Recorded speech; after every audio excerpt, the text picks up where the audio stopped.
to day one of the daily roundup here with Mike Booth, Chris Pritchard. It's currently 9:15 in the morning, and already the paddock is a hive of activity. Yeah, all the bikes have been through scrutiny here, and they're starting to line up behind us.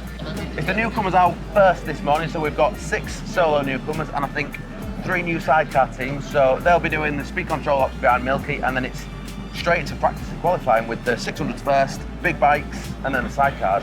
I'm really excited. Quick question for you. Can you remember the first time you went out as a newcomer? Yeah, yeah. How are you feeling about this moment right now before you went out? I was off the scale. Excited? It was excited, nervous, scared. You know, it's a big old thing, and the newcomers that are coming here today, it's not just turn up and ride the bike. They've been doing onboard laps for the past year, 10 years, some of them maybe, building up to this point.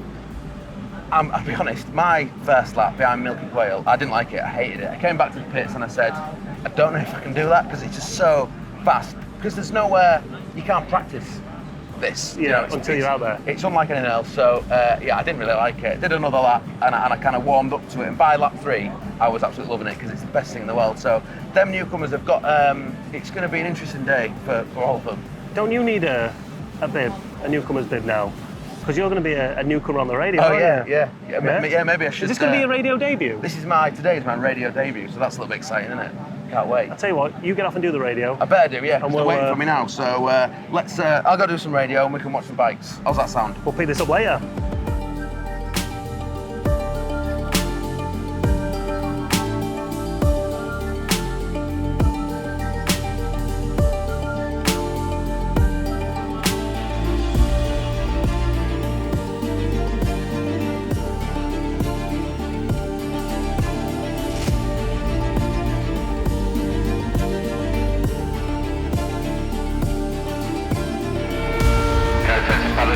There is a slight incident of crew chance. It can be controlled under the yellow flags, so we can proceed with the practice. 2 minutes to the start of the practice. Thank you. Control out.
So Booth is off doing his radio thing. I'm here with Dave O'Johnson. We've just had free practice.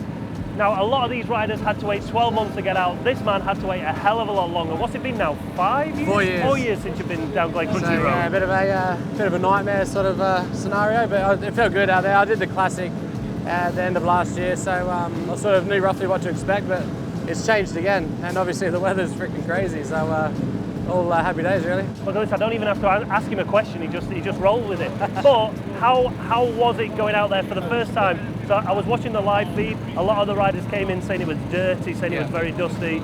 But you just mentioned it just then, there's already rubber getting laid down. Yeah, there's a lot of rubber. In the normal driving places, there are heaps, especially on the new tarmac, because the new tarmac is really grippy. Yeah. But yeah, so the track conditions, and like you said earlier as well, there's definitely going to be some good lap times. Probably today even, I think. In this next time session, I think there's going to be some good times getting put down. Will your approach change now? It is moving into qualifying, or is it still the same thing? Just still go out there and get the miles in. Yeah, just get the miles in. Like the 600s, it was brand new. We've only done one lap on that, and sort of yes, I felt that just scrub the engine in, really, just run the engine in, and yeah, now I can sort of give it some stick. But I'm not going to ride anywhere out of my boundaries. Just just steady away and It's going to be a long week, I tell you. Too professional for that. Last question, what do you think to my shirt? It's definitely suits the weather we're having, but... Summery, eh? Did you get paid to wear it, or...? No. I chose to wear it. Is it? Oh, good. Yeah. Oh, yeah. It looks nice then. I don't want to upset you. Best of luck, mate. Enjoy. Cheers, buddy. Thank you very much.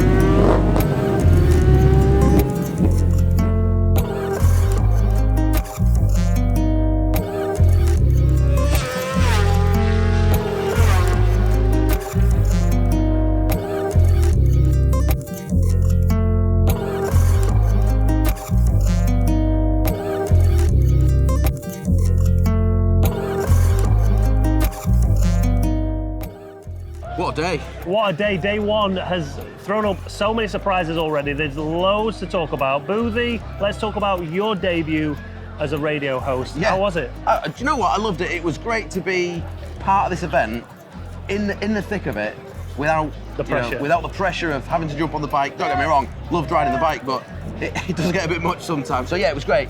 Awesome. So where shall we pick this up? Like I say, there's so many things to talk about. Where do you want to start? I mean, we've got to talk about Dunlop, haven't we? He's absolutely dominated today. He's jumped on every bike he's jumped on.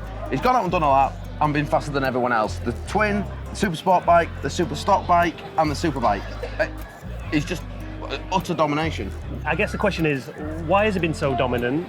And has he shown his hand too soon? And why on earth are we talking about laps in excess of 130 mile an hour on the first day of the TT? You're right. I mean, they want to be doing them laps at the end of practice week, don't they? It's absolutely bonkers. But then, we've had a Northwest where a lot of people got a lot of laps. Yeah. We had a good TT last year, so they're coming off the back of that. And, all the boys are just going fast. They're just riding really fast. They're all riding all the time at home, so, that's just part of the course, I think. Yeah, I don't think anyone was expecting what we saw, though. I think maybe if someone had hit 128, you'd have gone, no, that's quite a surprise. Yeah. But to have three riders in excess of 131, Yeah. we saw John McGuinness. 129. He's still got it, hasn't he? What slightly worried me about that is I had him on the fan park yesterday, and he said, if I get on the podium, you've got to have a tattoo. Didn't he also say he's going to do a naked streak? He did say he was going to do a naked streak, so I guess, we're pretty even on that I'm one. looking forward to both, actually. But I'm slightly worried and concerned that he might actually end up on the podium, and with pace like that, there's every chance he could be. Too right, yeah. You just can't rule him out, can you? And he's on one of the fastest bikes out there, so it'd be a force to be reckoned with. David Todd was doing David Todd things, pulling wheelies, pulling skids, pulling stoppies. He looks very comfortable on that bike. I had a quick word with him afterwards, and again, he's happy with where he's at, and he don't feel like he needs to have stepped it up, like he said, and a lot of the riders said. It was very dusty out there. We've not had rain here for God knows how long now, maybe 10 days, 14 days, almost 2 weeks.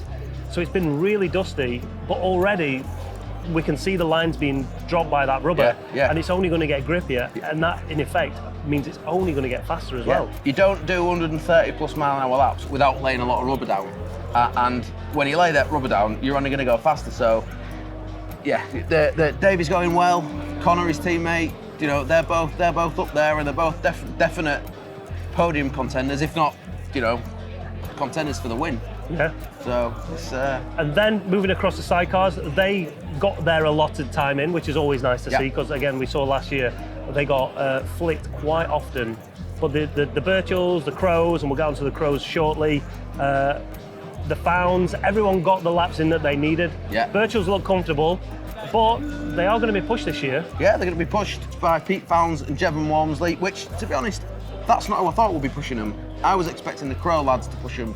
Unfortunately, that doesn't look like it's going to happen this week. Yeah, the new, as this has been recorded, the news is still kind of up in the air a little bit. We know that Callum suffered a leg injury. Yeah. We don't know to what extent after an incident at Laurel Bank. I guess people are saying, and from what it's a bit of gossip, bit of rumours, but it sounds like they've ran wide, hit the bank, and Callum's come off worse from that. Yeah. I mean, like you say, we don't know exactly what's happened. Sounds like he's injured. Sounds like he might be out at least for a few days. let's hope it's not a bad enough injury that he's out for the TT, because, you know, this is a big event for them boys. Yeah, and what's happening tomorrow? We've got a line tomorrow, qualifying in the evening. So, yeah, I think there's going to be some more fast laps. Here's a question though. We're going into the evening session, sun starts to get lower. Everyone was so happy about the fact that the sun was high in the sky, they didn't have any of those issues. You've been out there, you've raced and qualified in this. How bad is it, the sun? It makes a massive difference, particularly around the first half of the lap. I mean, what's the time now? 7 o'clock and the sun's starting to get a little bit lower. You know, you can be qualifying up till, you know, nearly 9 o'clock. Yeah. And that sun is right in your face, and it's not so bad on the second half of the lap, but the first half of the lap, there's a lot of sections where you're in the trees and it's dark, and then you're out into the sun and it's you know, you can't see a thing. You know, you've just got to guess, and it's where track knowledge really comes in, and also who's got the biggest balls. You know, I just used to roll off because it frightened me, you know, but if you're not scared, then you're going to go fast. Well, that's the thing. I think a lot of people know that we've got a whole week of practice with really good weather, so there's no need to take risks. And clearly, the boys that went fast don't feel like they're taking any risks right now. Well, they wouldn't have gone as fast as they have done. I mean, you say that, but there have been a few incidents today, haven't there? There've been a few little tip-offs. It looks like no one's seriously injured, which is always a good thing. But yeah, I don't think you can do 130 plus without pushing a little bit. If you can do 130 plus on the first night of practice, what can you do the last night of the senior race? You know, I think this TT, we're going to see lap records going. 100%.